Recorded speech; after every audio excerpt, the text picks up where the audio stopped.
I mean, that Lands Council's got 3 other places they could develop, haven't they, Evan? Why this one of all? I think because if they get this through, they can do anything. So Jake's back, and he's giving everything. His time, his energy, his employment. He's giving up work to do this because no one else can do it but him. And here we are once again fighting for what should be right. And I want to just close with one thing. You can criticize Jake for a lot of things, but for God's sake, the one criticism you can't level is the word racist. If he's racist, so am I. It's just not on. I know the guy. There's not a racist bone in his body. Please, if you're going to criticize him for other things, there might be something in it. But when we're starting to fight, because Jake and myself and many others are not fighting against anyone. We're fighting for Auntie Bev, and we're fighting for the legacy of that site, and we're fighting for the ceremony, the last ceremony she carried out at the grandmother tree. We're fighting for those places to become sacred and protected. That's all we're fighting for.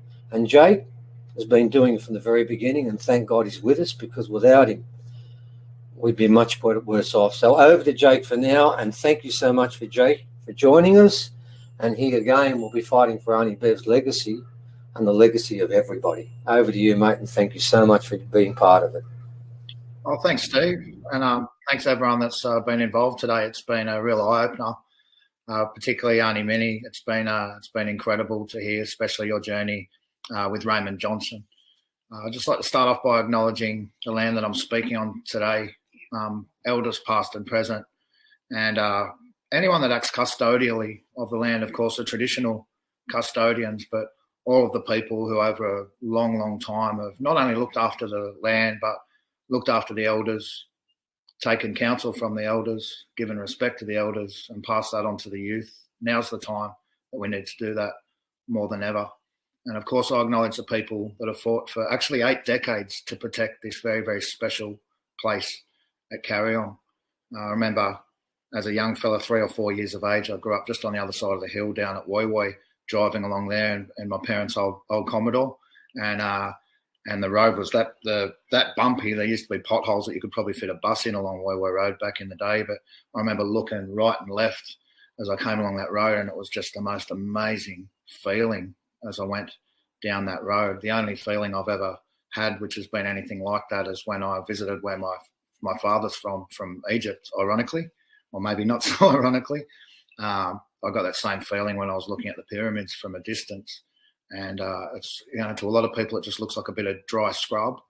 But that area, it was suggested by Jean Claude, he's the world's foremost authority on petroglyphs, Aboriginal rock engravings or Indigenous rock engravings around the world, that it has the greatest diversity for rock art to be found anywhere in the world. And he was standing right on top of the Lyre Trig at the time, which is you walk into Bambara, it's just on the left-hand side at the top, a very, very special place that I won't mention about here today. I won't talk about the significance of that because it's not my place to do so. But that whole area has been acknowledged as Kariong Sacred Lands for a reason. It's a very, very special meeting place. Again, not my place to go right into that.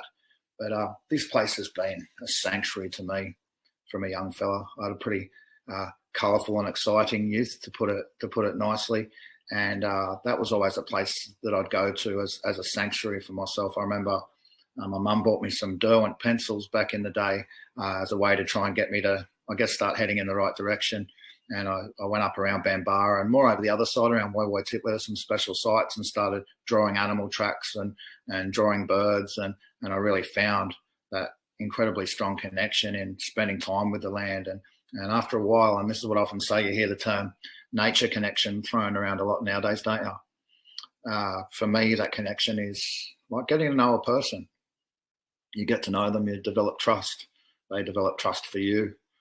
After a while, you start to be really happy to see them. They're a good friend. Your relationship gets stronger and stronger. Loyalty is built. If they were sick, you'd want to heal them. You want them to get better. If they were in danger, you might even endanger your own life, risk your own life to save them. And that's how I feel about the land up here. I love it with my heart and soul. So it's a pretty long acknowledgement, but it's really important that people that are listening to this today know where I'm coming from. It was around 2007 when I was walking down the track at Bambara, the area again that had been my sanctuary throughout life. not only as a young fella, but also throughout my late teens, 20s and 30s, and even nowadays today. I turned 45 the other day. And I was taking some boys. Ironically, I also work in juvenile justice, so within the prison system, and I have done so for about 16 years, mainly taking young Indigenous and non-Indigenous people there side by side from Frank Baxter Juvenile Justice Centre. And I was down there this one day. It was on a Tuesday, I remember, and one of the young Aboriginal boys said, "Oh, Jake, what are all these tags on the trees about?" And I said, "I've got no idea, mate, but I'll find out." I hadn't been involved in any environmental activism at that point in life. Oh, a little bit around Calgary and protecting the Walkabout Park. Little did I know that would become the next 10 years of my life. I ended up spending 2 years in the Land and Environment Court. Lucky for myself and for the land and for future generations, I know a bit about plants. So I studied the Environmental Handbook, which is about 2.5 inches thick, and again spent 2 years on and off in the Land and Environment Court until eventually we won and protected that entire site. For a short term, the developers went and licked their wounds, and they were coming back because they desperately, for some reason, want to develop/destroy that incredibly unique and extremely ecologically and culturally sensitive land. You've got over 85 threatened species in that landmass there.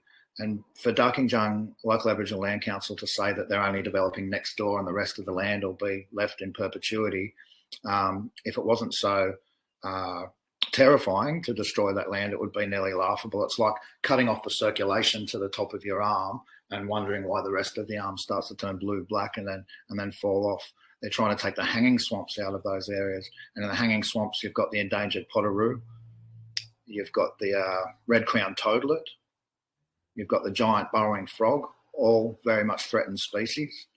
And what thrives off those threatened species in that area, apart from the feral cats, unfortunately, and the foxes, is the powerful owl, or Ninox strenua, which gets up to 65 centimetres tall. It's the largest owl on this continent. It can take out a full-size brush-tailed possum. So full of threatened species. And again, as Jean Cloddy said, and a lot of my Aboriginal friends, of course, know the significance of that area due to the cultural heritage that's in that area. Now, the next step was getting the land purchased in the national park. Now, the land was still in the hands of developers and some landowners there who I was trying to communicate with. One of the landowners decided that he was going to start doing some illegal clearing. Now, that's what's happening on the land right next door.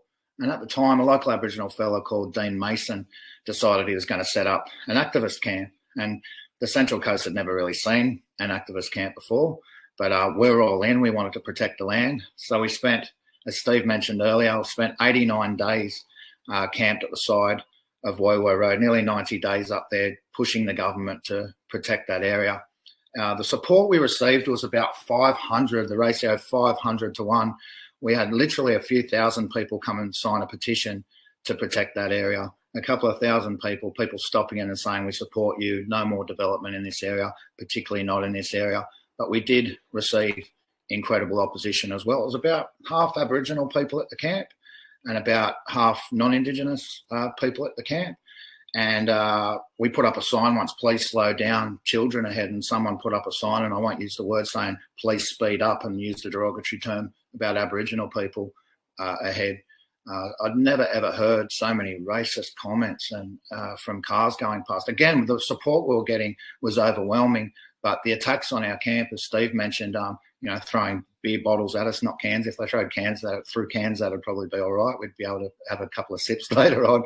But, throwing bottles at us, rocks at us. Even got a brick landed next to my tent one night. People coming in and trying to fight us in the middle of the night, 2, 3 o'clock in the morning.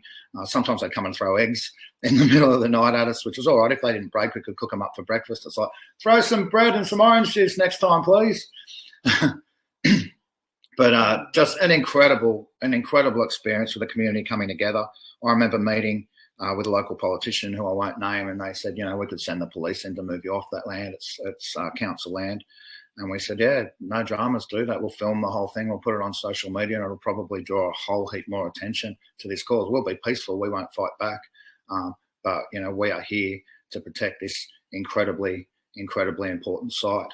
So a friend mentioned to me at the time that I should possibly run in an election to protect the land as an independent candidate, and that felt a bit terrifying for me at the time. I thought, running as a politician, I was this dreadlocks tree hugger looking guy living at the side of the road at Kariong at the time, and this woman said to me, "You'll get heaps and heaps of press for the campaign. You'll be able to use it to leverage the government." And I thought, okay, well, I've already basically become pretty much homeless from fighting for this. It was a job that was 24/7. So I decided to run in the federal election. I lined up and ran in the federal election, and wow, what an experience. It was at that time, while we're at the camp, that I got a promise from the state government, although it was a federal election, from the state government to protect Bambara's future.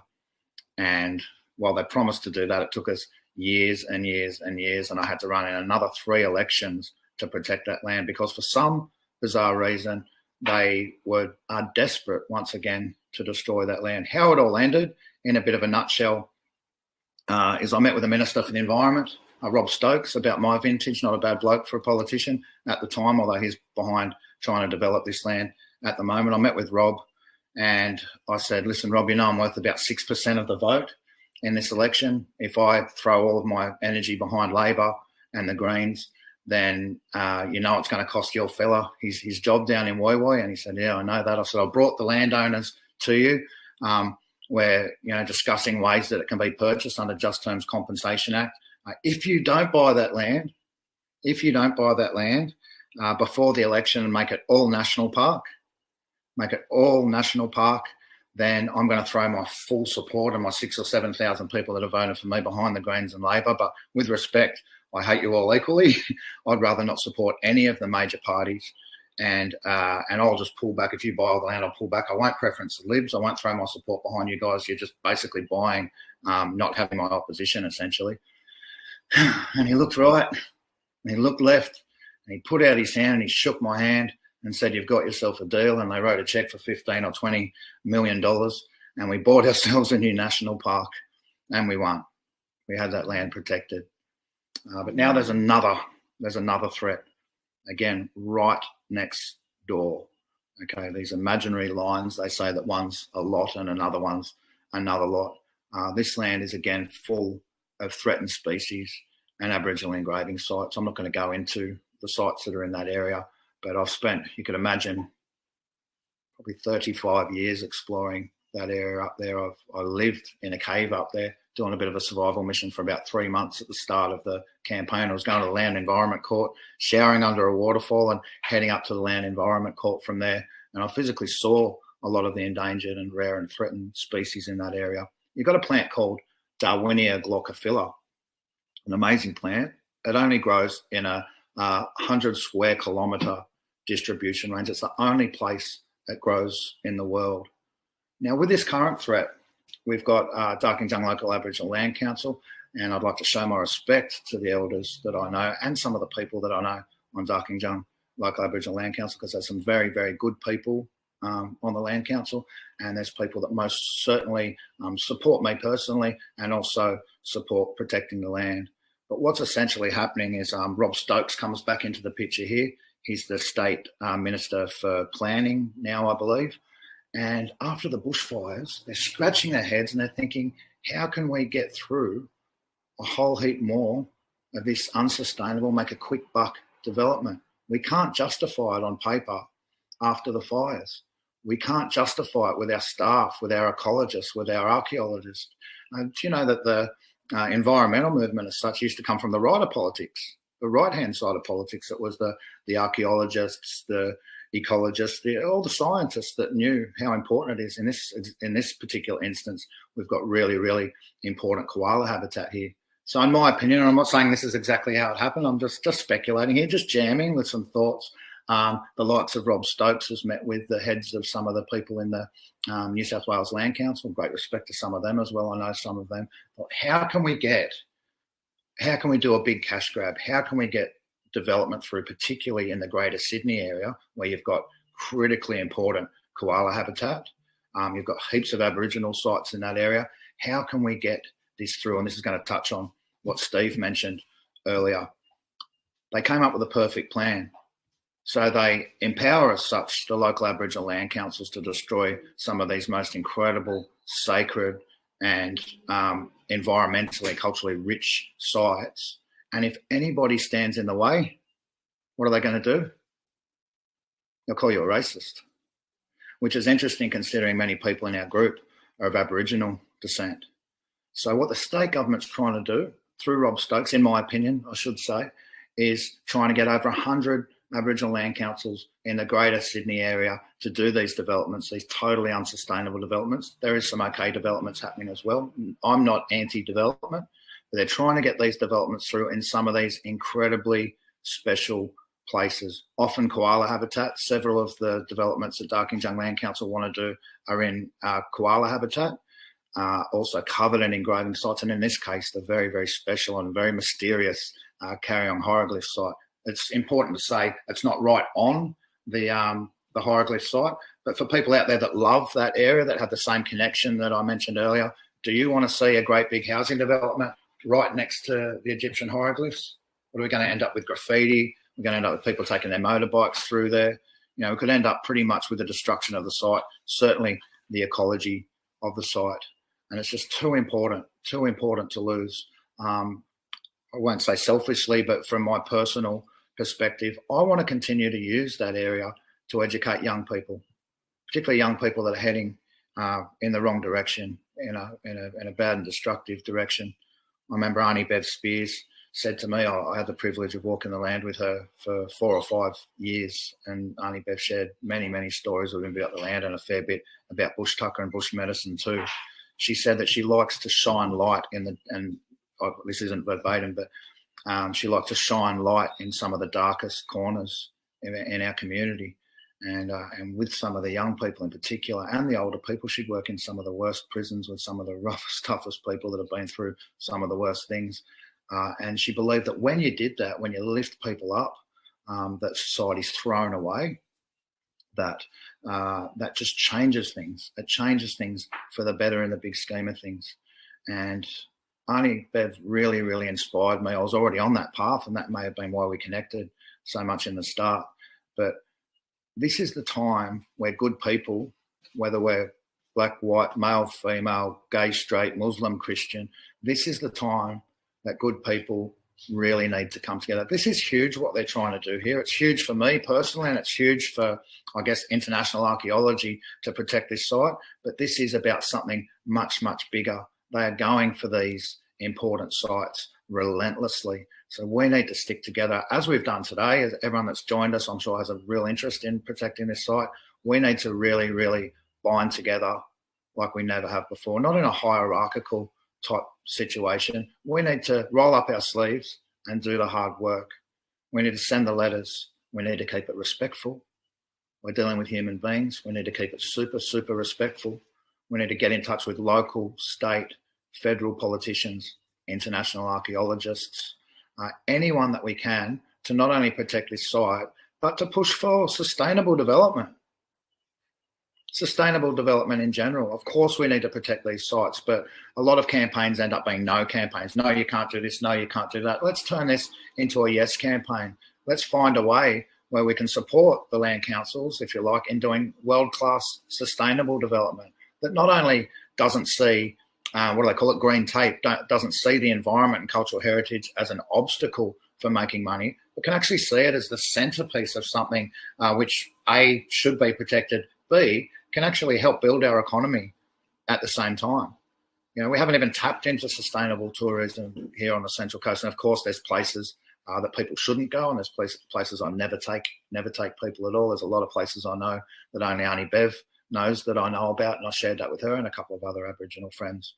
But as I said, this is the time that we need to come together more than ever. This is where it starts at Kariong. I've heard it called the meeting place from elders. Auntie Bev often called it the meeting place, and Narara the beginning place.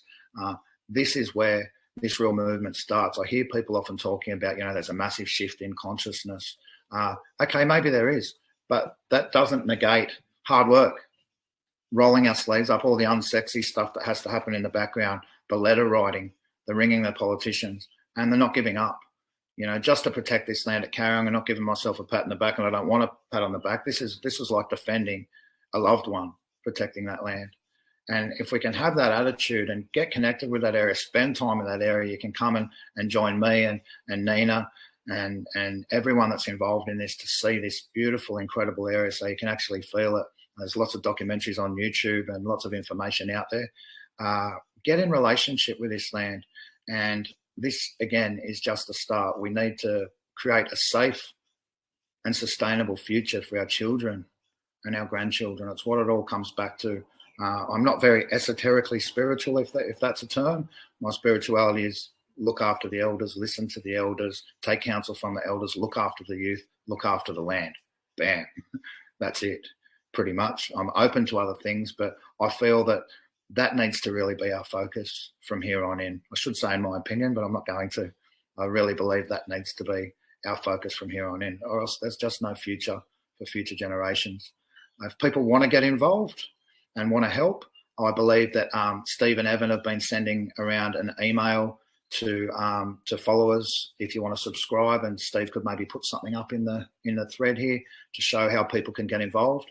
I've also got we've got a Facebook page called Coast Environmental Alliance, and at the top of that page there's a generic letter that you can send, but also it's a good idea to write it from your own perspective. Just remember that it's not at the actual hieroglyph site. So some of the letters that have been coming through, people have been saying, please protect the hieroglyphs. The hieroglyphs are protected.